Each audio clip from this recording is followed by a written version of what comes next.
Salam dəyərli müəllimlər, xoş gördük hər birinizi. Dünən müxtəlif sosial şəbəkə hesablarımızda belə bir sual paylaşmışdıq. Sualımıza düzgün cavab və səhv cavab yazan müəllimlərimiz var idi və izahını bizdən istəyənlər var idi. Ona görə bu gün həmin sualın izahını sizlərə təqdim edirəm.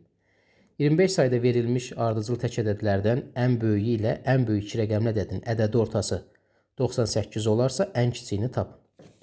Ardıcıl tək ədədlərdən ən böyüyünü mən bilmirəm. Bunu qəbul edəcəm x. Ən böyük iki rəqəmli ədədi bilirəm. Ən böyük iki rəqəmli ədədimiz 99-dur. Ədədin ədədi ortası 98-dir. Ədəd orta nəyə bərabərdir? Verilən ədədlərin cəminin 2 dənə ədədin sayına bölünməsidir. Burada 2 dənə ədəd olduğundan 2-yə böləcəyik. Bərabər eləyir ədəd orta nəyə? 98-ə. 2 bu bir tərəfə keçir. X üstə gələk 99 bərabərdir. 2 dəfə 8 16, 2 dəfə 196.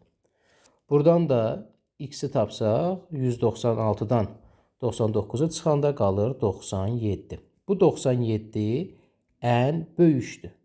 Ən böyük. Amma bizdən soruşur ki, bu ədədlərin ən kiçiyini tapın.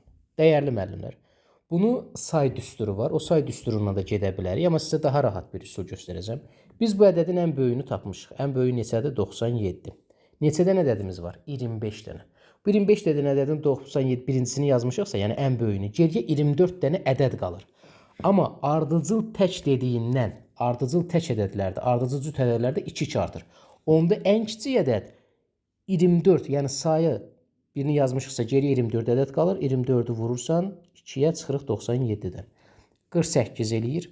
97-dən 48-i çıxanda 49. Doğru cavab Y variantı. Bu son hissəni bir də təkrar edirəm. Bu ədədlərin ən böyüyü 97-dir. Demək geriyə 24 dənə ədəd qalır. Və ən böyükdən 24 vur 2-ni çıxırıq. Tapırıq ən kiçik ədəd 49-u. Yəni saydan bir vahid azını götürürsən, çünki biri yazılıbsa geriyə saydan bir vahid az qalır və vurursan aradakı fərqə. Fərq də 2-2 artdığına görə. Dediyim kimi bunu say düsturundan da yaza bilərik, amma ən uyğun və praktik üsul budur.